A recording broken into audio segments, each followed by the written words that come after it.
ರಾಜ್ಕುಮಾರ್ ಅವರು ಮೃತಪಟ್ಟರು, 7 ಜನ ಸತ್ತೋದ್ರು ಗೋಲಿಬಾರ್ನಲ್ಲಿ. ಆಗ ಕುಮಾರಸ್ವಾಮಿ ಮುಖ್ಯಮಂತ್ರಿ, ಮಿಸ್ಟರ್ ಯಡಿಯೂರಪ್ಪನವರು ಉಪಮುಖ್ಯಮಂತ್ರಿ ರಾಜೀನಾಮೆ ಕೊಟ್ರ? ರಾಜೀನಾಮೆ ಕೊಟ್ರ? ತಪ್ಪಾಯ್ತು ಅಂತ ಹೇಳಿದ್ರ? ಆಯ್ತು ಆಯ್ತು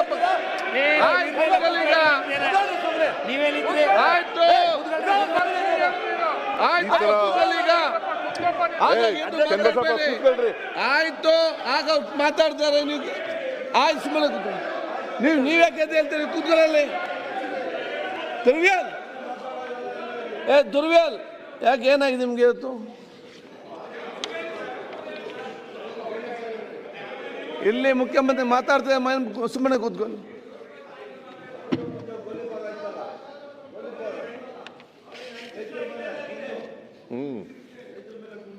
ರೈತರ ಮೇಲೆ ಗುಂಡು, ಗೋಲಿಬಾರ್. ಬೇರೆ ಯಾರು ಮಾತಾಡಬೇಡಿ ಅಲ್ಲಿ. ಯಾಕೆ ಅಲ್ಲಿ ಕೂತ್ಕೊಂಡು ಮಾತಾಡ್ತೀರಿ ನೀವು? ಸಿದ್ದಪ್ಪ ಚೂರಿ, ಸಿದ್ಲಿಂಗಪ್ಪ ಚೂರಿ, ಸಿದ್ಲಿಂಗಪ್ಪ ಚೂರಿ. ಇನ್ನೊಬ್ಬ ಯಾರು ರೈತ?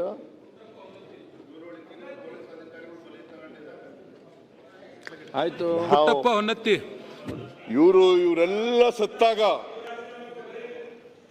ಇವರೆಲ್ಲ ಸತ್ತಾಗ ಎಂಕ್ವೈರಿನೂ ಮಾಡಲಿಲ್ಲ, ತಪ್ಪಾಯ್ತು ಅಂತ ಹೇಳಲಿಲ್ಲ, ರಾಜೀನಾಮೆನೂ ಕೊಡಲಿಲ್ಲ, ವಿಷಾದನೂ ವ್ಯಕ್ತಪಡಲಿಲ್ಲ, ಕ್ಷಮಾಪಣೆನೂ ಕೇಳಲಿಲ್ಲ.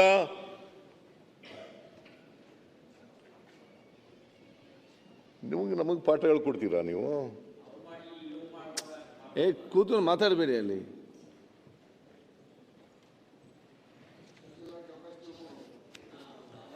ಆಮೇಲೆ ಮಾನ್ಯ ಅಧ್ಯಕ್ಷರೇ, ನಾನು ಕೂಡಲೇ 4ನೇ ತಾರೀಕಿಗೆ ಮ್ಯಾಜಿಸ್ಟ್ರೇಟ್ ಎಂಕ್ವೈರಿ ಮಾಡಿಸ್ದೆ. ನೆಕ್ಸ್ಟ್ ಡೇ 5 ಜನ ಸೀನಿಯರ್ ಪೊಲೀಸ್ ಆಫೀಸರ್ಸ್ನ ಸಸ್ಪೆಂಡ್ ಮಾಡಿದೆ. ಅದನ್ನು ಕೂಡ ಈ ಅಶೋಕ್ ಅವರು ಒಂದು ಕಡೆ ಕ್ರಿಟಿಸೈಸ್ ಮಾಡ್ತಾರೆ, ಇನ್ನೊಂದು ಕಡೆ ಅವ್ರ ಪರ ವಕಾಲತ್ ಆಗ್ತಾರೆ.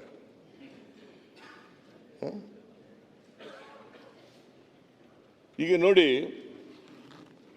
3ನೇ ತಾರೀಕಿಗೆ ಪತ್ರ ಕೊಡ್ತಾರೆ ಅವರು, ಪರ್ಮಿಷನ್ ಕೊಡಿ, ನಾವು 2 ಕಡೆ ಸಂಭ್ರಮಾಚರಣೆ ಮಾಡಬೇಕು ಅಂತ.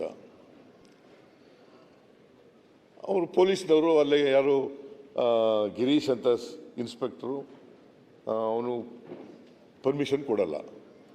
ಪರ್ಮಿಷನ್ ಕೊಡುವಾಗ ರೈಟಿಂಗ್ನಲ್ಲಿ ಕೊಡಲಿಲ್ಲ, ನಿರಾಕರಿಸಿದ್ದೀವಿ ಅಂತೇಳಿ ರೈಟಿಂಗ್ನಲ್ಲಿ ಕೊಡಲಿಲ್ಲ.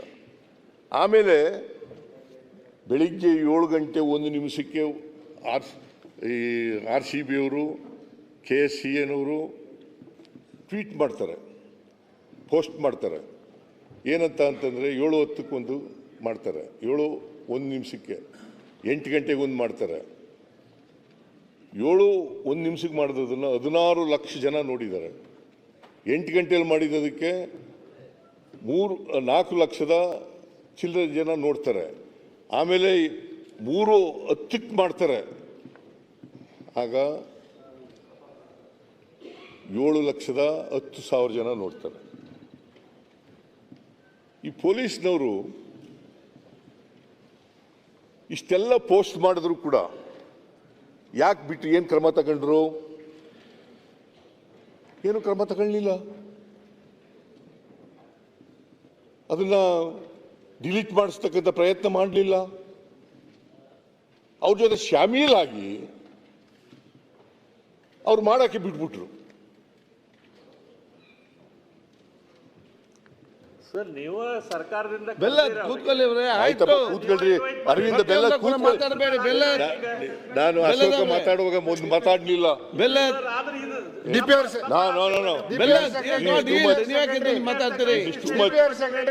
ಸಿಸಿ ಪಾಟೀಲ್ ಅವರು ಯಾಕೆ ಮಾತಾಡ್ತಾರೆ? ಆಯ್ತು, ಅವ್ರಿಗೆ ಆಕ್ಷನ್ ಹೇಳ್ತಾರೆ, ನೀವ್ ಯಾಕೆ, ನಿಮ್ಗೇನು ಸಮಸ್ಯೆ? ಅವ್ರಿಗೆ ಆಕ್ಷನ್ ತಗೊಂಡು ಅವ್ರು ಹೇಳ್ತಾರೆ ಯಾಕೆ ತಗೊಂಡಿದ್ದೇವೆ ಅಂತ ಹೇಳಿ. ನೀವು ಅದಕ್ಕೆ ಕೌಂಟರ್ ಮಾತಾಡ್ತೀವಿ, ನೀವ್ ಯಾಕೆ ಕೌಂಟರ್ ಮಾತಾಡ್ತೀವಿ? ಅರೆ ಏನ್ ಆಕ್ಷನ್ ಸರ್ಕಾರ ಹೇಳ್ತಾರೆ, ಉತ್ತರ ಕೊಡ್ತದೆ. ನೀವ್ಯಾಕೆ ಮಾತಾಡ್ತೀರಾ ಮಧ್ಯದಲ್ಲಿ? ನೀವೆಲ್ಲ ಹೇಳಬೇಕಾಗಿದ್ದೆಲ್ಲ ಹೇಳಿದ್ದೀರಲ್ರಿ, ಕೂತ್ಕೊಳ್ಳಿ ಈಗ ಪ್ಲೀಸ್. ಈಗ ಅವ್ರು ನಾನು I am not yielding to you. ಯಾಕೆ ಸುಮ್ಮನೆ ಕೌಂಟರ್ I am not ಮಾತಾಡ್ತೀರಿ? yielding to you. ಸರ್ಕಾರ ಆಕ್ಷನ್ ತಗೊಂಡ್ರೆ ಯಾಕೆ ತಗೊಂಡು ಹೇಳ್ತಾರೆ, ಅದು ಇನ್ನು ಮುಂದೆ ಮಾತಾಡೋದಾಗ್ತದೆ. ಇದನ್ನ ಪಾಲನೆ ಮಾಡಿ ಬೇಕಾದಾಗೆ. ಮಾನ್ಯ ಸಭಾಧ್ಯಕ್ಷರೇ, ಇದನ್ನ ಪಾಲನೆ ಮಾಡಿ. ವಿರೋಧ ಪಕ್ಷದ ನಾಯಕರು ಮಾತಾಡುವಾಗ ಯಾರು ಕೂಡ ಮಾತಾಡಬಾರ್ದು. ಚೀಫ್ ಮಿನಿಸ್ಟರ್ ಮಾತಾಡುವಾಗ ಯಾರು ಕೂಡ ಮಾತಾಡಬಾರ್ದು. ಡೆಪ್ಟಿ ಚೀಫ್ ಮಿನಿಸ್ಟರ್ ಮಾತಾಡುವಾಗ ಮಾತಾಡಬಾರ್ದು. ಮಾಡಿ ಹಂಗೆ ಮಾಡಿದೇವೆ ಆಲ್ರೆಡಿ. ಎರಡೂ ಕಡೆಯವರು ಮಾಡಲಿ. ನಾನು ಪೂರ ಭಾಷಣ ಕೇಳಿದ್ದೀನಿ ಅಶೋಕ್ ಅವರದ. ಒಂದು ಶಬ್ದ ಮಾತಾಡಲಿಲ್ಲ ನಾನು. ಕೇಳ್ಬಿಟ್ಟು ಅವ್ರ ಭಾಷಣ ಮುಗಿಸಿದ ಮೇಲೆ ಓದೆ ನಾನು.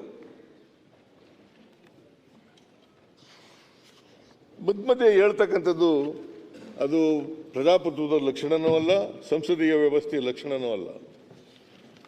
ನೀವು ಏನಾದರೂ ನನಗೆ ಡಿಸ್ಟರ್ಬ್ ಮಾಡಬೇಕು ಅಂತ ಅನ್ಕೊಂಡ್ರೆ, ಡಿವಿಯೇಟ್ ಮಾಡಬೇಕು ಅಂತ ಅನ್ಕೊಂಡ್ರೆ ನಿಮ್ಮ ಗ್ರಹಿಕೆ ತಪ್ಪು. ನಾನು ಡಿಸ್ಟರ್ಬು ಆಗಲ್ಲ, ಡಿವಿಯೇಟು ಆಗಲ್ಲ.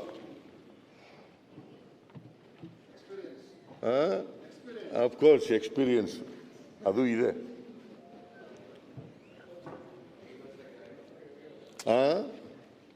ಯಾರಪ್ಪ ನಾನು 5 ವರ್ಷ ಗ್ಯಾರಂಟಿ ನಾನು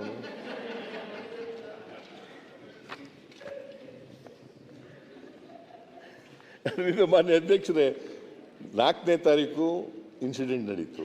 4ನೇ ತಾರೀಕೆ ಸಾಯಂಕಾಲ ಮ್ಯಾಜಿಸ್ಟ್ರಿಯಲ್ ಎಂಕ್ವೈರಿ ಮಾಡಿಸ್ದೆ. ಆಮೇಲೆ 5ನೇ ತಾರೀಕು ಸಸ್ಪೆಂಡ್ ಮಾಡಿದೆ. 5ನೇ ತಾರೀಕೆ Michael Cunha, retired high court judge, ಅವರ ಅಧ್ಯಕ್ಷತೆಯಲ್ಲಿ 1 ಮ್ಯಾನ್ ಕಮಿಷನ್ ಮಾಡಿದೆ. ಆಮೇಲೆ ಅಷ್ಟೇ ಅಲ್ಲ, ನನ್ನ ಪೊಲಿಟಿಕಲ್ ಸೆಕ್ರೆಟರಿನೇ ತೆಗೆದಾಕಿದೆ.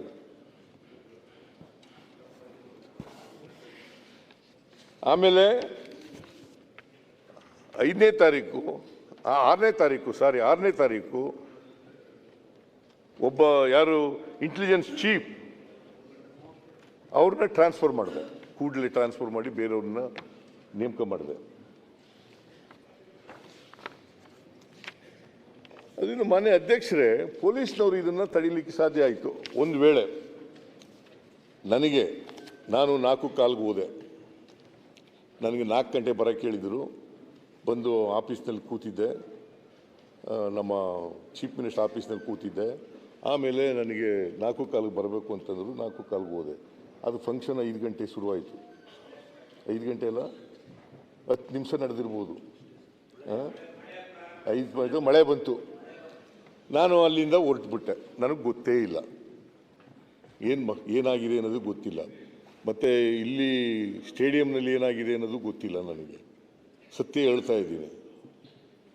ತಿಂಡಿ ತಿನ್ಕೊಂಡು ಹೋಟೆಲ್ನಲ್ಲಿ ಈಚೆ ಬಂದ ಮೇಲೆ ಬರಲಿಲ್ಲ. ನಾನು ಗವರ್ನರ್ಗೆ ನಾನೇ ಫೋನ್ ಮಾಡಿದೆ, ನೀವು ಬರ್ರಿ ಅಂತ. ರಾಜ್ಯಪಾಲರಿಗೆ ನಾನೇ ಫೋನ್ ಮಾಡಿ ಹೇಳಿದೆ, ಬರ್ರಿ ನಾವು ಅಂತ ಹೇಳ್ತೀವಿ. ನಾನು, ಗವರ್ನರು, ಡೆಪ್ಟಿ ಚೀಫ್ ಮಿನಿಸ್ಟರು, ಗೃಹ ಮಂತ್ರಿಗಳು, ಇನ್ನೂ ಕೆಲವು ಮಂತ್ರಿಗಳೆಲ್ಲ ಇದ್ದರು. ಅದು ಏನು ಭಾಳ ಗೊಂದಲ ಆಗೋಯ್ತು ಅಂತ ಒಂದು ವೇಳೆ ಫೋಟೋ ಎಲ್ಲ ತೋರಿಸಿದ್ರು. ನಿಜ, ಈ ಉನ್ಮಾದ ಇದೆಯಲ್ಲ, ಸಮೂಹ ಸನ್ನಿ ಇದೆಯಲ್ಲ, ಇದರಲ್ಲಿ ಅನೇಕ ಸಾರಿ ಇವರು ಫೋನ್ ತಗೊಂಡು ಹೇಳಿದ್ರು ಡಿ ಕೆ ಶಿವಕುಮಾರ್. ಆದರೆ ಜನ ಕೇಳೋ ಪರಿಸ್ಥಿತಿಯಲ್ಲಿ ಇರಲಿಲ್ಲ ಅವತ್ತು. ಅಸೆಂಬ್ಲಿಯಲ್ಲೇ ಕೇಳೋದಿಲ್ಲ ಅವರು. ಅಸೆಂಬ್ಲಿಯಲ್ಲಿ ಇವ್ರು ಕೇಳೋದಿಲ್ಲ. ನೀವು ಪಾಪ ನೀವು ಎಷ್ಟೊಂದು ನಿಮ್ಮ ಗಂಟಲೆಲ್ಲ ಶೋಷಣೆ ಮಾಡ್ಕೊತೀರಿ, ಕೇಳೋದೇ ಇಲ್ಲ ಯಾರೂ. ಮಾನ್ಯ ಅಧ್ಯಕ್ಷರೇ, ನಾವು ಏನೇನು ಕ್ರಮಗಳು ತಗೋಬೇಕು ಎಲ್ಲ ಕ್ರಮಗಳನ್ನು ಕೂಡ ತಗೊಂಡಿದ್ದೀವಿ. ಸಸ್ಪೆಂಡ್ ಮಾಡಿದ್ದೀವಿ.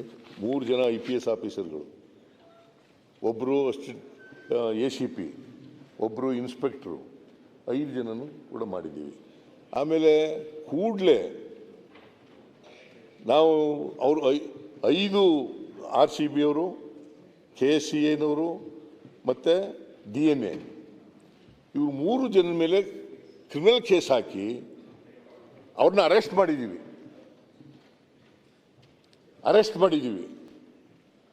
ಬಹುಶಃ ಇದನ್ನೆಲ್ಲ ಹೇಳಿರ್ಬೇಕು ಅಂತ ಅನಿಸುತ್ತೆ. ಹೇಳಿದ್ದೀರಿ. ನಾನು ಇರಲಿಲ್ವಲ್ಲ, ಅದರಿಂದ ಹೇಳ್ತಾ ಇದ್ದೀನಿ ಅಷ್ಟೇ.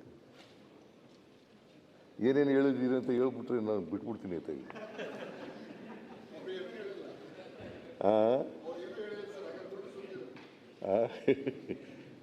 ಅದರಿಂದ ಮಾನ್ಯ ಅಧ್ಯಕ್ಷರೇ, ನಾವು ಏನೇನು ಕ್ರಮಗಳು ತಗೋಬೇಕು ಕಾನೂನು ರೀತಿಯ, ಯಾಕಂತಂದರೆ ನ್ಯಾಯ ಒದಗಿಸ್ಬೇಕು.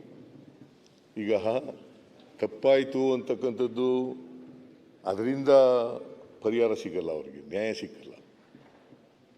ನಾವು ಈ ಕ್ರಮಗಳು ತಗೊಂಡಿದ್ದೀವಲ್ಲ, ಇದರಿಂದ ನ್ಯಾಯ ಸಿಗುತ್ತೆ.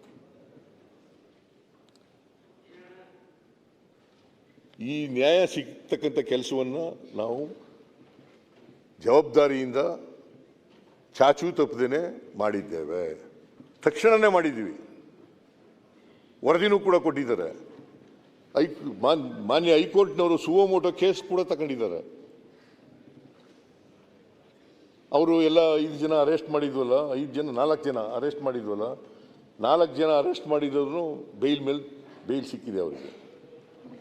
ಆದರೆ ನಾವು ಕೂಡಲೇ CID ಕೊಟ್ಟಿದ್ದೀವಿ. CID ಎಂಕ್ವೈರಿ ಎಲ್ಲ ಮಾಡಿ ತನಿಖೆ ಎಲ್ಲ ಮಾಡಿ ಮುಗಿಸಿ ಚಾರ್ಜ್ ಶೀಟ್ ರೆಡಿ ಇದೆ. ಕೋರ್ಟ್ನವರು ಅನುಮತಿ ಕೊಟ್ಟ ತಕ್ಷಣ ಚಾರ್ಜ್ ಶೀಟ್ ಹಾಕ್ತೀವಿ.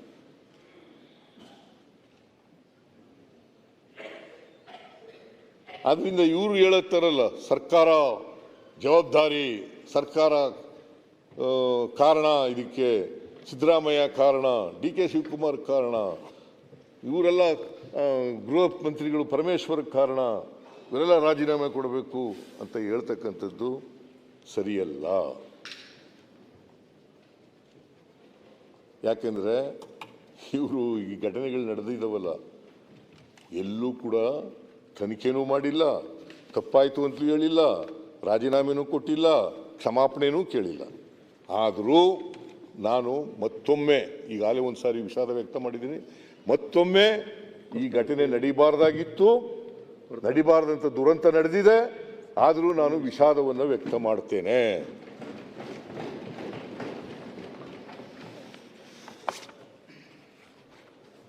ಇಷ್ಟನ್ನು ಹೇಳಿ ತಾವು ಸಮಯ ಕೊಟ್ಟದಕ್ಕೆ ವಂದಿಸಿ ನನ್ನ ಮಾತುಗಳನ್ನು ಮುಗಿಸ್ತೇನೆ.